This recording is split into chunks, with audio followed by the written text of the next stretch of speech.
Imagine this. You're walking through a quiet town at sunrise. The streets are clean. The air is still. Every house looks nearly identical. White fences, trimmed hedges, shades drawn. Everything feels safe, almost too safe. You glance around and notice something odd.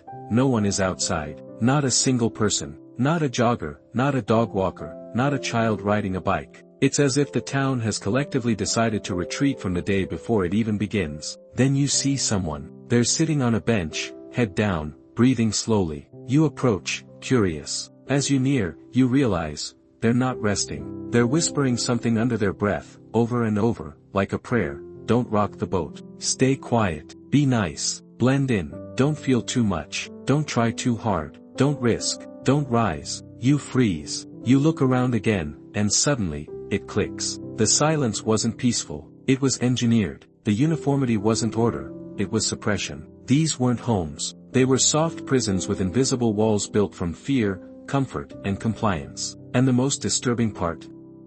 You realize you live here too. Not in this town, necessarily, but in its design, its blueprint. A society that teaches you from birth how not to live fully, how to be liked, but not bold, how to stay comfortable, but never confront truth, how to smile, nod, obey, and decay. Have you ever wondered why the deepest parts of you, the wild ones, the angry ones, the curious ones, the ones that want, were slowly silenced as you grew? Why does pain feel taboo? Why is it easier to scroll endlessly than to sit with an uncomfortable question?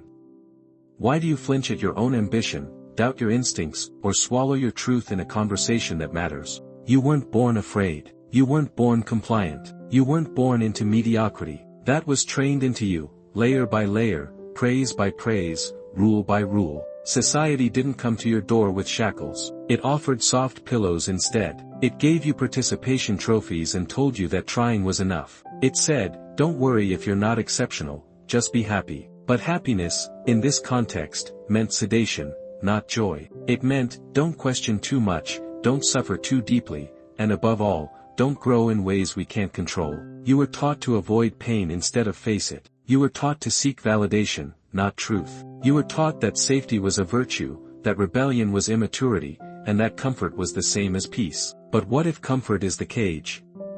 What if all the softness is making you brittle?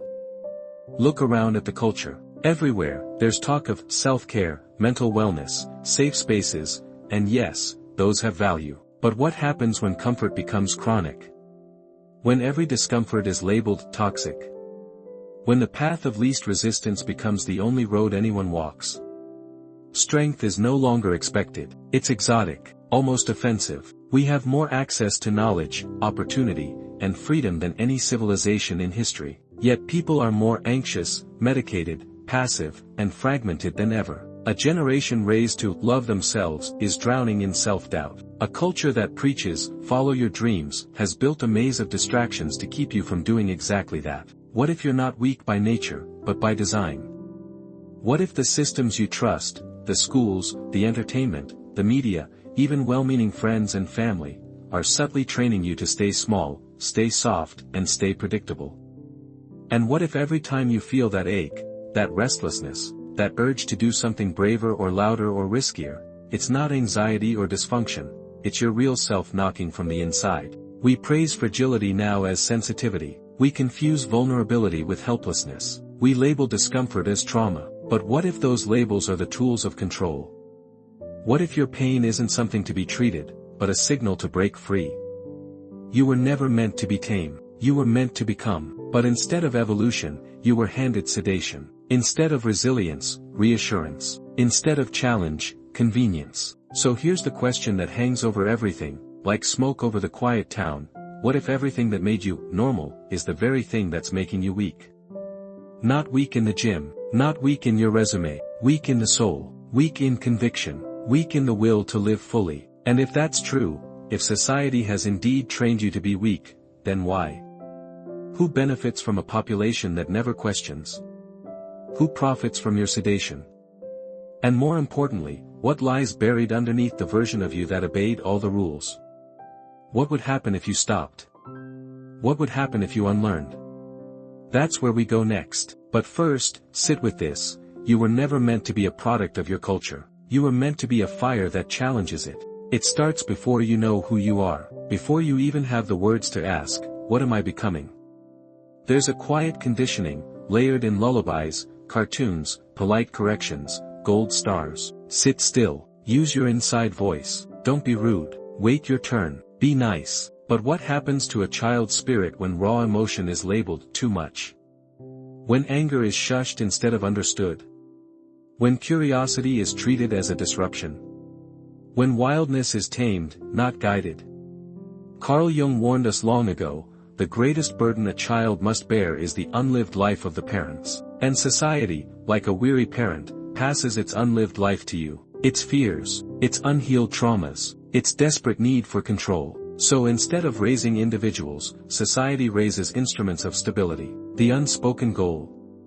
Predictability, not creativity, not resilience, not truth. What they call education is often just the art of conformity. What they call maturity is often just learned self-censorship. And what they call success is often just the ability to play by rules you never wrote. You become fluent in the language of inauthenticity, smiling when you're angry, agreeing when you disagree, choosing a safe path over the meaningful one. It's not just psychological, it's existential. You are trained to construct a self that society finds useful, but in doing so, you betray the deeper self that longs to be real. Friedrich Nietzsche called this slave morality, a system where strength, ambition, and individual will are demonized, while obedience, humility, and meekness are celebrated as virtues. In his words, the weak hate the strong and call their hatred morality. And so, strength becomes taboo, not just physical strength, but spiritual, emotional, intellectual strength. The strength to say no, the strength to be disliked, the strength to walk alone.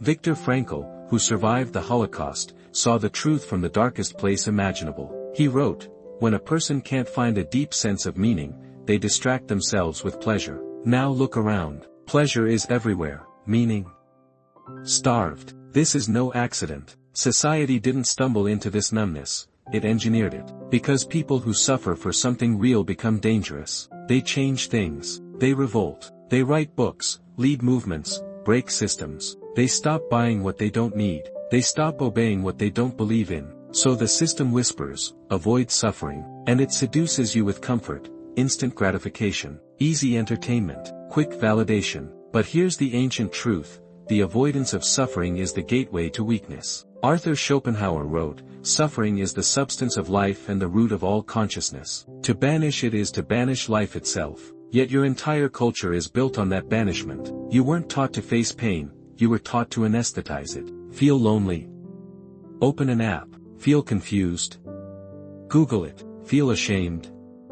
Post something beautiful and watch the likes wash it away. The irony is brutal, we chase pleasure to escape pain, but in doing so, we become less alive, more reactive, more fragile, more easily controlled, and so your instincts begin to erode. Jean-Paul Sartre believed that freedom is both a gift and a curse, because with freedom comes responsibility. Most people, he argued, fear freedom more than anything, so they choose bad faith, a kind of existential self-deception, where they pretend to be less free than they are so they don't have to bear the weight of their choices. That's what society trains into you. Not overtly. No one says, give up your freedom. Instead, they say, don't risk that job. Be realistic. Don't say that. It's controversial. Don't try that path. You might fail. Don't express that pain. You'll seem broken. Don't chase that dream. It's too late. And you call it wisdom. You call it growing up. You call it being smart. But it's just fear, dressed in grown-up clothes.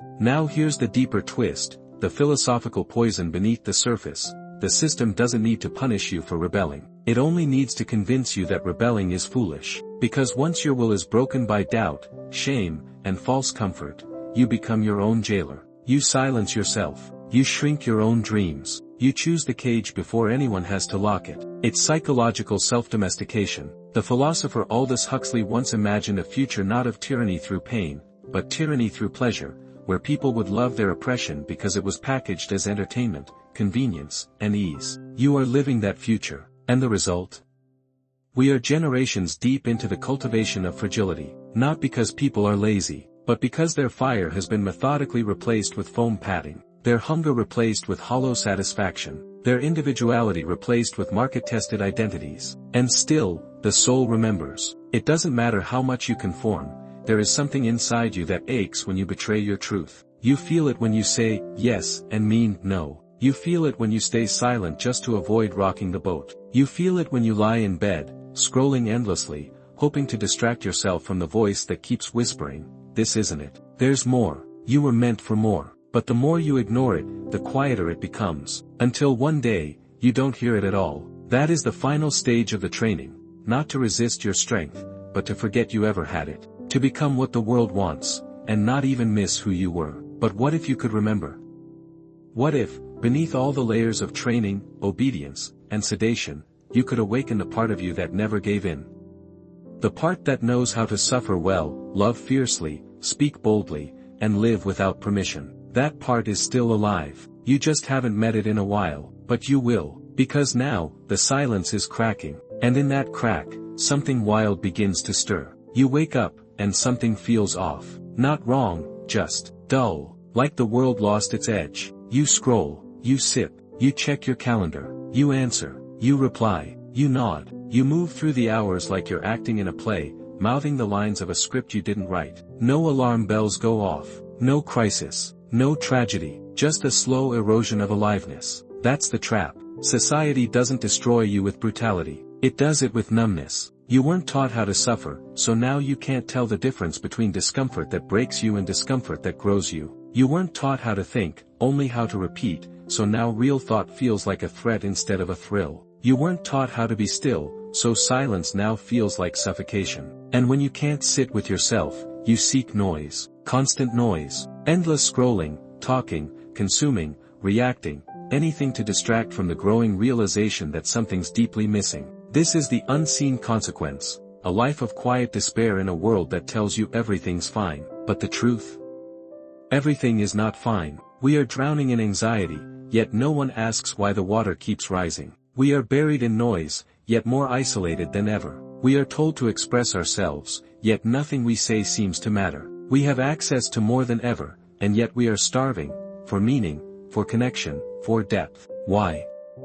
Because when society trains you to be weak, it doesn't just affect your behavior. It rewires your brain. Let's talk neuroscience for a moment. The human brain is a prediction machine. It's constantly looking for patterns, threats, and rewards. When your environment rewards comfort over challenge, ease over struggle, safety over truth, your brain adapts. It learns to avoid effort. It associates risk with pain. It stops seeking depth because depth is uncertain, and uncertainty is uncomfortable. And so you build habits of passivity, patterns of avoidance, loops of self-sabotage. Not because you're broken, but because your brain has learned that it's safer not to try too hard, not to feel too much, not to hope too fiercely. You don't even realize it's happening. It's like living under anesthesia, but no one told you you'd been sedated. Cognitive biases then reinforce the trap. The status quo bias keeps you from disrupting the familiar, even if the familiar is killing your spirit. The confirmation bias filters out anything that might awaken you too soon. The bystander effect makes you think someone else will break the silence first. So you wait. You wait for permission to speak. You wait for a sign that it's okay to feel. You wait for someone else to choose first, so you don't have to be the first to fail. And in all that waiting, life slips away.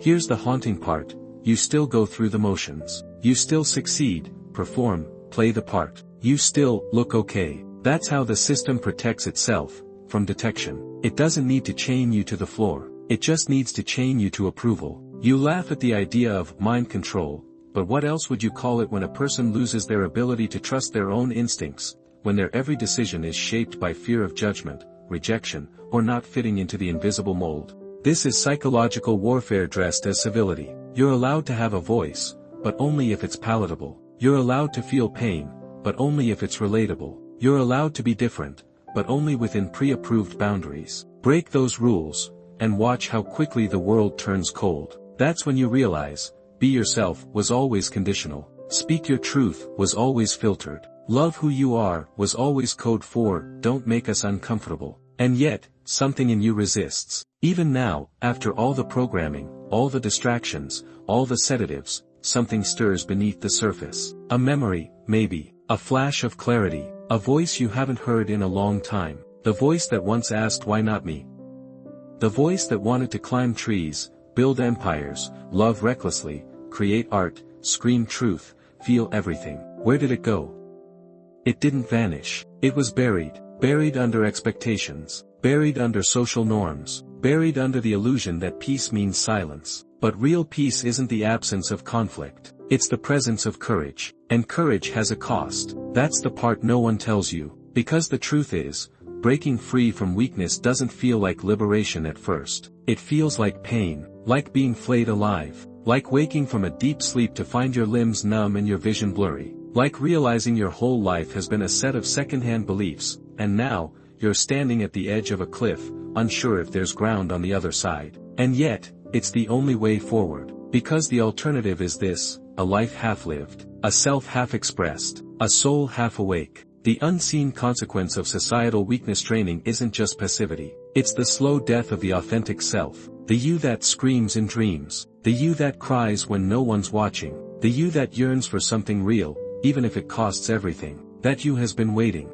And now, maybe for the first time in years, it's listening, because now you see the trap, now you feel the weight, now you remember who you were before the world trained you to be small, and once that memory returns, even faintly, you can't go back to sleep. You won't. You reach a breaking point, not dramatic, not explosive, just a quiet refusal, a breath held longer than usual, a pause in the middle of a practiced smile, a thought you're no longer willing to silence. What if I stopped pretending?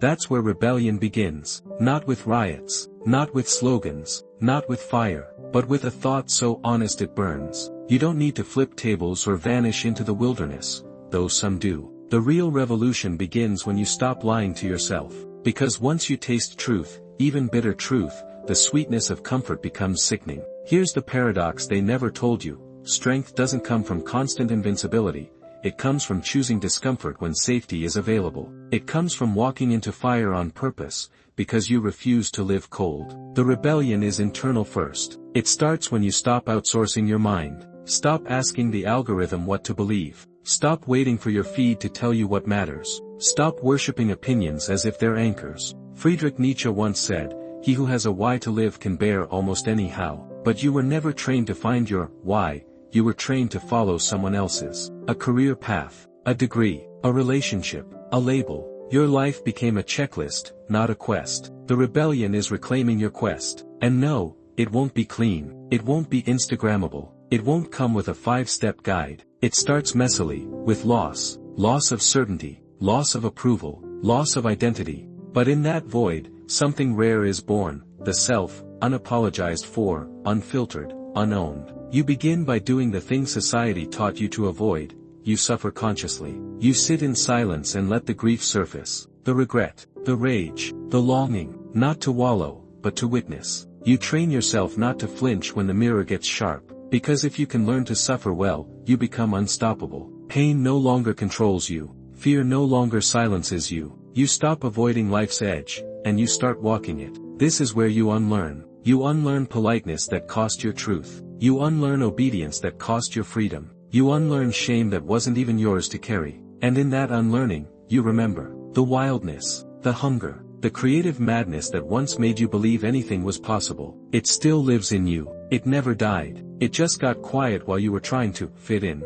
But now you see, fitting in was the most dangerous thing you ever attempted. So now, you choose to stand out. And that means risk. It means exile. It means walking alone before you find your people. But it also means this: waking up with a spine, speaking like your voice matters, acting like your choices shape the world, because they do. You'll start noticing something strange. People begin to react. Some will admire you, secretly or loudly. Some will hate you, because your courage threatens their comfort. Some will try to pull you back, call it concern, call it love, call it anything but what it really is, fear. Let them react. Let them watch. Because the rebellion is not for them. It's for you, your soul, your sovereignty. And if you need models, look to history. Look at Harriet Tubman. She didn't wait for a permission slip to escape. She followed a voice inside and risked everything to bring others with her. Look at James Baldwin. He wrote truth so sharp it cut through generations of silence, and they tried to destroy him for it. Look at Simone Weil, the philosopher who walked away from academia to work in a factory, to suffer with the poor so she could speak from truth, not theory. Look at Marcus Aurelius, an emperor who wrote Stoic reflections not for applause, but to keep his soul clean amid chaos. Rebels are rarely loud. Often, they're contemplative. They move with conviction, not noise. They are more honest with themselves than society is comfortable with. You can be one of them. But first, break your addiction to comfort. Not comfort in the body, real comfort is sacred. But comfort in the mind, comfort in illusion, comfort in not knowing yourself. Choose clarity over anesthesia. Wake up before crisis forces you to. Because here's the secret. The system only has power over people who are terrified to lose what it offers. If you're willing to lose comfort for truth, approval for integrity, and fitting in for standing tall, you become unbreakable. You stop asking, am I allowed to do this? And you start asking, what would I do if I didn't care who disapproved?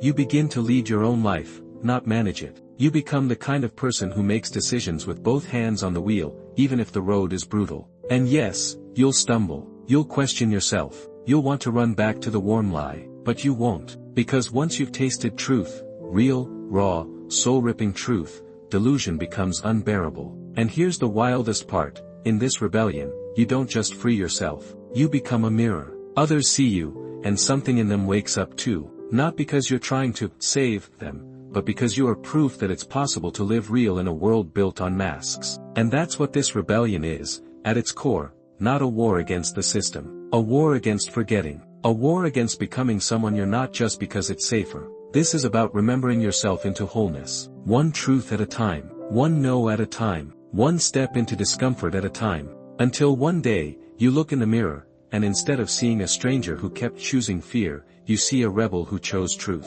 Imagine you're standing at the edge of everything you've ever known. Behind you, the life you were trained to live. The masks, the scripts, the shrinking. In front of you, the unknown. No guidebook, no applause, just silence. And in that silence, a terrifying realization blooms. You are the author. Not metaphorically, not poetically, literally. There is no authority above you to give your life meaning. No committee to approve your purpose. No cosmic parent to tell you you're doing it right. No algorithm to reward your awakening. Just you, naked before existence. And that is the final, most powerful truth. No one is coming. No savior. No guru. No system. No map. No rulebook. No rescue. You are not here to be saved. You are here to wake up. This is the truth they keep hidden because it shatters the entire game. If you knew, truly knew, that everything society offers you is a temporary structure built on sand, would you still chase its prizes?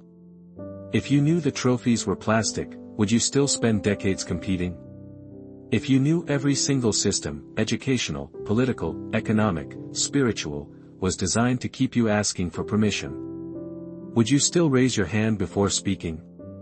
Because the truth is brutal, you were born free, and trained to forget. They gave you toys instead of tools, rules instead of wisdom, fear instead of vision. They kept you small by convincing you that the big people knew better. But the big people, they're afraid too. They just hide it better, behind suits, titles, and hollow smiles. And so the final rebellion, the deepest rebellion, is not to oppose the system. It is to transcend it entirely. You stop playing the game not because you lost, but because you finally realize, the game was never worthy of you. And when that hits, when it truly lands, everything changes. You begin to see life not as something to be navigated, but something to be sculpted. You stop asking, what should I do? You start asking, what do I long to create? Because here's the radical truth. You are not here to conform. You are not here to cope. You are not here to be a tolerable version of yourself. You are here to build something holy from the raw material of your soul. And no one can give you the blueprint for that. That's the terrifying freedom of awakening. The moment you stop blaming the world, stop seeking the leader, stop waiting for the right time, you realize, the throne was empty all along. And it always belonged to you, but you were too busy bowing to sit on it. That's why the training runs so deep. Because if you sat on that throne, if you ruled yourself completely, the entire illusion collapses. So they make you fear your own power. They tell you humility means smallness. They tell you doubt is rational. They tell you to be realistic. But the truth? Realism is the drug of the domesticated. Dreams are dangerous because they remind you of your divinity. Love is dangerous because it makes you brave. Truth is dangerous because it unmasks everything. And you are dangerous when you stop being manageable. But that's exactly who the world needs. Not more agreeable followers. Not more numb consumers. Not more half-souls nodding through dead conversations. The world needs warriors of consciousness. People who walk into the fire of their own shadow and come out whole. People who don't need to be liked to be true. People who refuse to betray their inner voice, even if no one claps. People who choose the real over the easy. That's you. Or rather, it can be. The final step isn't adding something new. It's removing everything false. All the borrowed fears. All the hand-me-down beliefs. All the clever rationalizations for staying small. And beneath all that, something ancient. Something wild. Something sacred. Your essence. Your fire. Your unshakable yes to existence. You were never broken. You were never behind. You were just buried. And now, you're digging. Now, you're remembering. And when the remembering is complete, when you no longer ask, who am I, but declare it, that is when the world changes. Not because you made a scene, not because you became rich or famous, but because you became real. And realness is a frequency that ripples. One person standing in full truth can ignite 1,000 silent souls. One voice speaking without apology can crack centuries of lies. One life lived fully can rewrite generations of inherited fear. That's your power. Not in what you do, but in how you exist. You become the embodiment of a truth so deep that it cannot be ignored. You become the mirror that reflects people back to themselves. You become the flame that makes others realize they've been cold. So now, the question is no longer, how do I become strong? You already are. The real question is, will you stop pretending not to be? Because the moment you stop pretending, the moment you decide, you don't just free yourself. You become the permission slip the world has been waiting for. And there, standing on the edge, heart pounding, soul open, you realize, this was never about comfort. It was about becoming immortal in impact, by being utterly mortal in courage. No guarantees, no safety nets, just one sacred promise: if you live real, you can die complete. And that is the ultimate truth.